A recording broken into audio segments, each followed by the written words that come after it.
Alright, I'm gonna shoot a quick video here. Might have to keep my voice down because this is my Airbnb. It's attached to two other Airbnbs, so I don't want to wake up my neighbors. But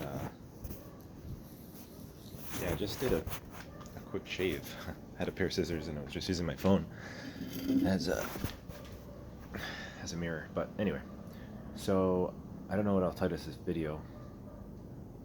I was thinking I want to talk about Bitcoin again in my next video, but there's really not much to say. There's that Wright court case going on, and I know my last video actually got me 3 subscribers, or 3 or 4 subscribers, which is kind of nice. It's good to see that number go up and get some visibility on my videos. But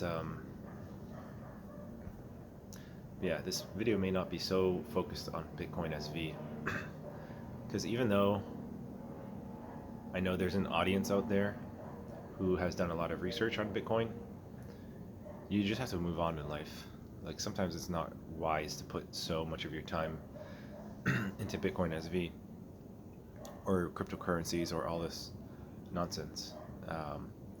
There's a lot of merit just to putting your money in a S&P 500 or some similar type of investment fund, and like a total stock market type index fund or something, and just calling it quits and then stepping away.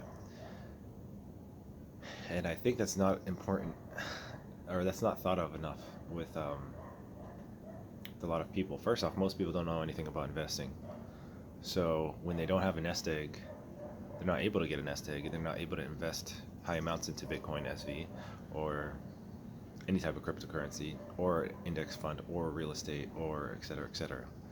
And it's a shame.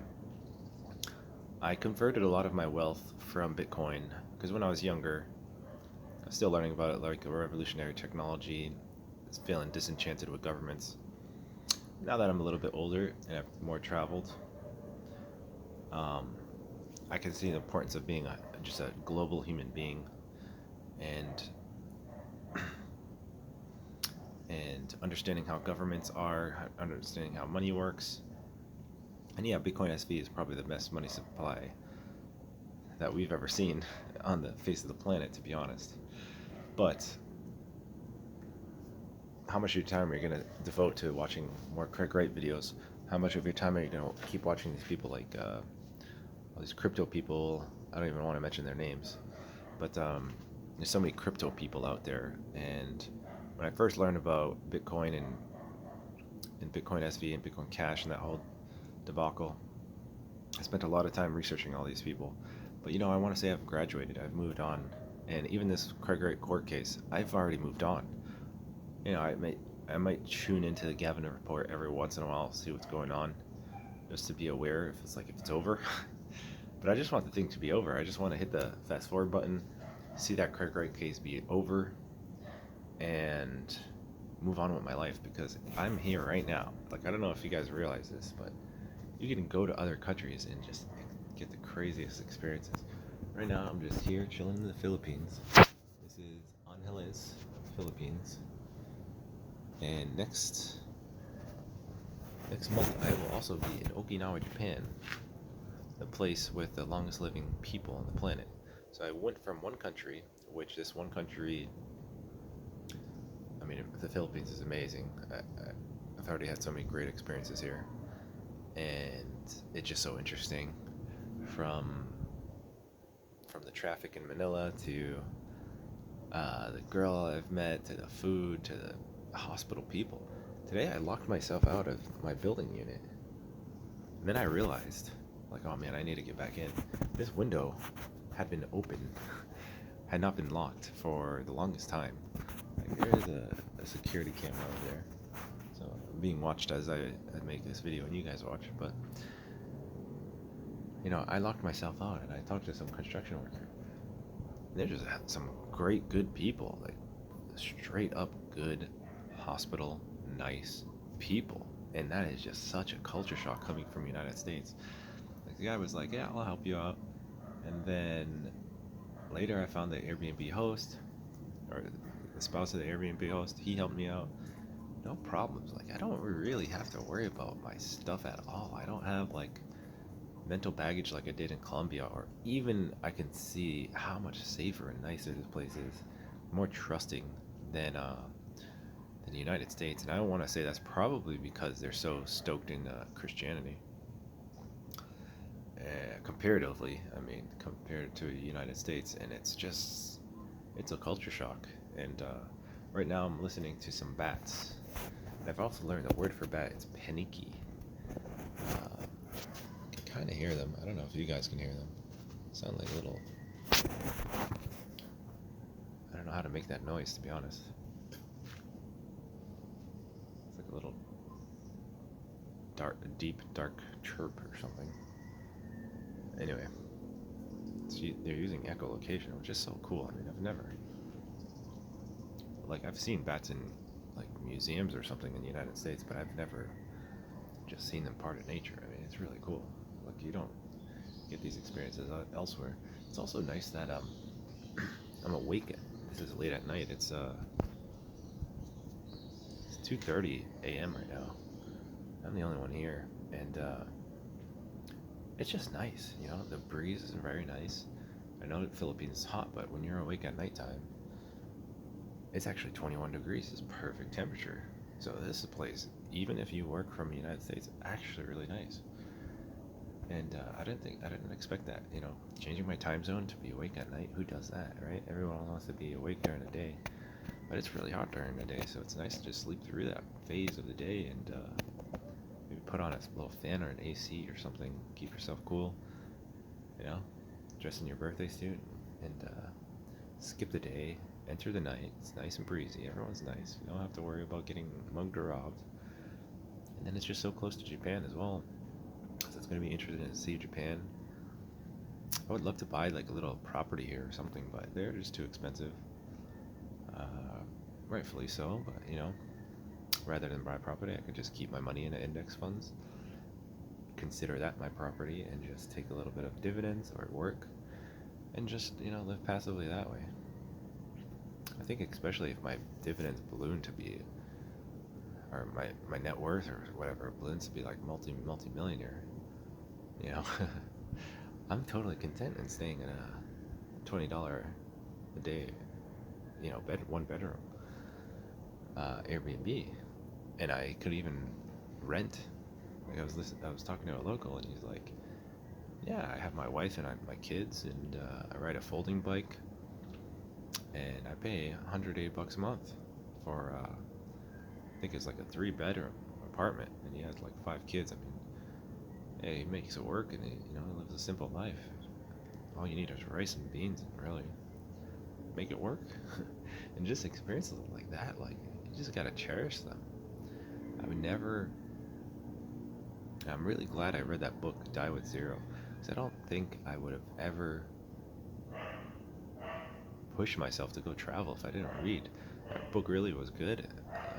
Now that I've come to think about it, because I'm also living in my experiences, and you know, you live in a house in the United States. Sure, it's like a nice house, but it gets old after a while. No, I mean, once you travel the world, man, wow, it's just so enlightening. I mean, you know, not to disrespect anybody living in the United States. I know a lot of people have stressors and kids and stuff, but man, just being able to travel and seeing the difference between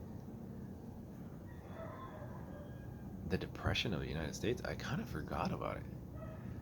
You know, I would wake up and just live with my sister and stuff, and we're just so isolated. We're just on our phones. Even friends, I'd see them once a month.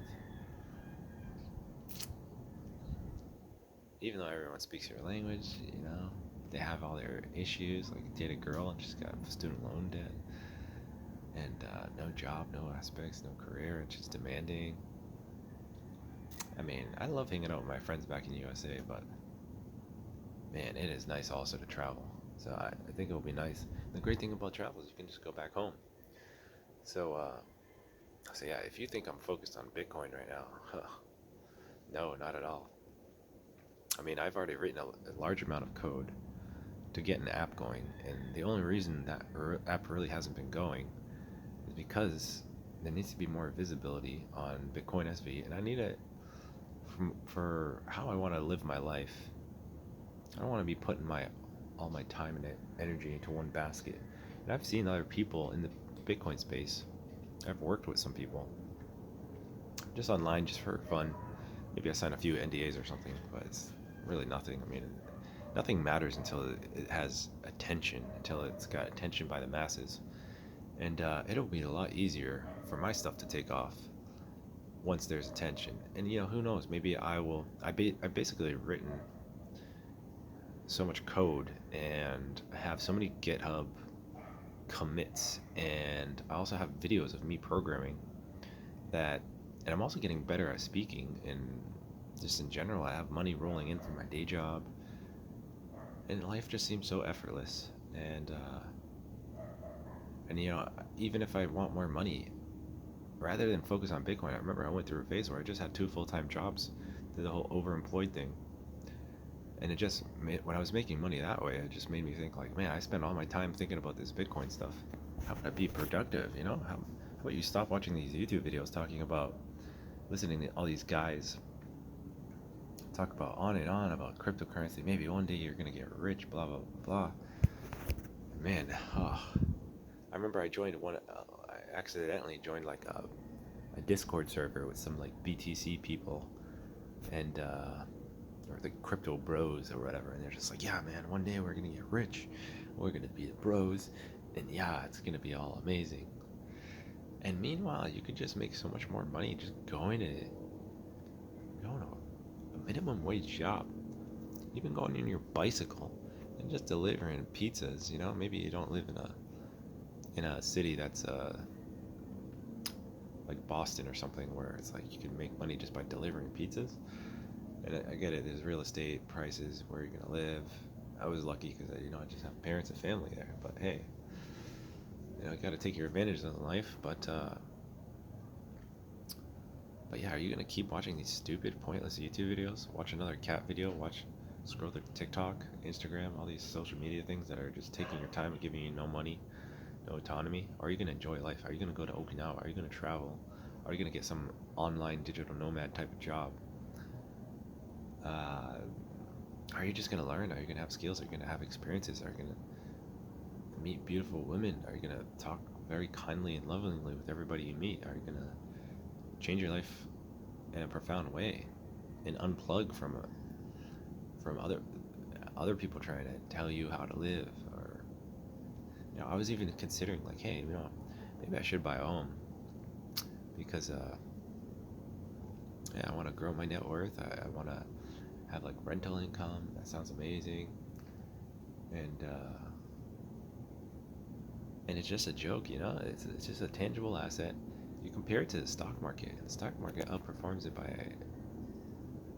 I don't know, by considerable margin. I mean, at least in the past 50 years. And the stock market's no headache. You just have dividends rolling in, time's passing, and you're just getting richer and richer. But granted, you have to be young, so fortunately, a lot of people I tell this stuff to, they're in their 50s and 60s, and they just have this mindset of like, oh, life's over. If I put my money in there, I'll be dead in 20 years. It's not going to grow much in 20 years. And yeah, that's true, but I bet you when I go to Okinawa, oldness will be celebrated. And are you going to eat healthy? Are you going to eat fruits and vegetables and rice and just natural organic foods? Like, you look at these dishes in Okinawa, man, talk about an elixir to not just health but wealth. Because if you increase your lifespan by 20 years, I mean, let's just say 10 of those years, actual years, that, because you get old, you can't probably date the young hot girls anymore, or do whatever the fun stuff is when people do when you're young. I don't know. Maybe you can still do that stuff when you're old if your body is still functional. And also 20 years. Like, if you look at how compounding works, you can get really, really rich when it's like a 50-year period. In the first few years, like, that investment's not really snowballed, but at a certain point, it starts to get crazy exponential. It's like, it starts out for like, just say like you had a $50,000 investment and you held that for 50 years in S&P 500. I mean, the first few years it would be go from 50,000 to 60,000. You think, oh, this is not much. I held it for a whole year. Then from 60,000 it goes to 80. Then from 80 it goes to 150. And this is years. And then 150 it goes to 200 something. And then from 200 something it goes to 200, high 200 something. And then it goes to 300 something. And this is year 10. And then it's like year, year 11, it's going up to 4,000. And now it's like, oh. And the 11 years went to 4,000. And then it's like 20 years later, that 400,000 goes to like 1 million. So in 20 years, it's like 1 million, and then it's going even crazier. Maybe not even 20 years. Maybe it took 30 years to get to 1 million. Or maybe it took 40 years to get for that, $50,000 to get to 1 million. But then towards the end, towards those last 10 years, it goes from 1 million to 2 million to 3 million to 4 million to 5 million to 40 million or something like that. It just gets crazy exponential.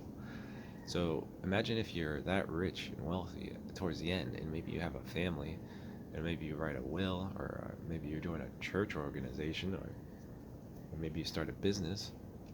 You want to put your money in your business, maybe making the next Apple or a similar type of company. I mean, and I will give great credit, because I see a lot of I know he has Asperger's or whatever, but man, that guy, you think the bar is here, and he just has the bar like off the damn screen. 40 degrees, so many patents, and like, it is, I can't even fathom it, and it's just so weird, because I mean, I can barely fathom it, and I can see the merit in this work, and it's so divorced from the average person. Like, the average person's IQ is so damn down, so damn low, that they can't see it. They can't see how much of a genius, how productive he's been with his life. And there's so much greed and jealousy in this whole crypto space that people just won't move on. And they don't realize they're sabotaging their own lives. And yeah, karma exists, So do good in life, excel, become smart, keep studying, keep learning, keep growing. I don't think it necessarily has to be in just purely degrees, but hey, maybe in the future, school's going to be on this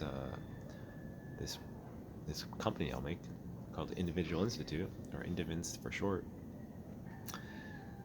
And everything's just going to be a Bitcoin transaction, and all your lessons are going to be valued with Bitcoin, and you're going to pay a lot much more attention when you're making Bitcoin for all the work you're doing, and it's going to translate from schoolwork straight to real work.